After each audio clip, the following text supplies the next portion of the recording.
जय श्री कृष्ण। उपदेशों के माध्यम से उन्होंने जीवन के अद्भुत रहस्यों को आपसे साझा किया है। उनकी शिक्षाओं में छिपे हुए ज्ञान के माध्यम से हम जीवन को सकारात्मकता और ऊर्जा से भरने के लिए प्रेरित होते हैं, जो हमें जीवन की ऊंचाइयों और गहराइयों में मार्गदर्शन करते हैं। ये विचार हमें कठिनाइयों को पार करने और सफलता की ऊंचाइयों तक पहुंचने के लिए संजीवनी बूटी का कार्य करते हैं। यह विचार हमारे समाज के सभी उम्र के लोगों के लिए उपयोगी है। मैंने ही इस सृष्टि की रचना की है, मैं ही इसका पालन पोषण करता हूँ और मैं ही इस सृष्टि का विनाश अर्थात अंत करता हूँ। जब जब संसार में धर्म की हार होगी और अधर्म की विजय होगी, तब तब मैं इस संसार पर अवतार लूंगा। धर्म कर्म से होता है, कर्म के बिना धर्म की कोई परिभाषा नहीं है।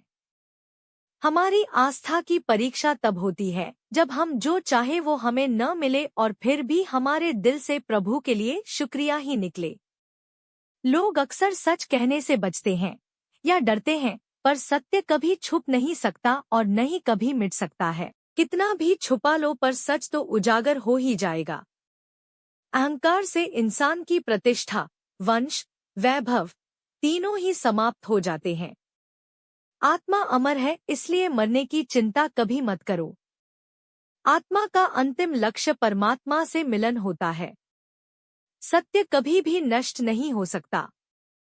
मौन सबसे अच्छा उत्तर है ऐसे व्यक्ति के लिए जो आपके शब्दों को महत्व नहीं देता। नर्क जाने के 3 द्वार हैं, काम, क्रोध और लोभ। कर्म करो और फल की इच्छा मत करो। समय कभी किसी के लिए नहीं रुकता।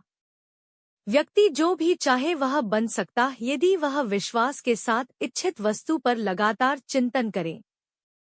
मन की हलचल, होश, सांस और भावनाओं के माध्यम से भगवान की शक्ति सदैव तुम्हारे साथ है। शांत रहने से सभी दुखों का अंत हो जाता है और शांत मन मनुष्य की बुद्धि को शीघ्र ही स्थिर करने में और परमात्मा से मिलन करने में सहायता करती है। जो बात सच पर आधारित होती है उसे कहने, करने और मानने से हमें कभी नहीं डरना चाहिए। प्रेम सदा ही माफी मांगना पसंद करता है और अहंकार सदा ही माफी सुनना पसंद करता है। एक बार किसी को माफ करके अच्छे बन जाओ, लेकिन दोबारा उसी इंसान पर कभी भरोसा करके बेवकूफ ना बनो। धर्म केवल हमें रास्ता दिखाता है, परंतु मंजिल तक तो कर्म ही पहुंचाता है। इंसान की इच्छा पूरी नहीं होती है तो उसका क्रोध बढ़ता है और उसकी इच्छा पूरी हो जाती है तो लोभ बढ़ता है। इसलिए जीवन की हर स्थिति में अपने धैर्य को बनाए रखें। जिस मनुष्य के चारों तरफ नकारात्मक ऊर्जा वाले लोग रहते हैं, उस मनुष्य का मंजिल से भटक जाना निश्चित है।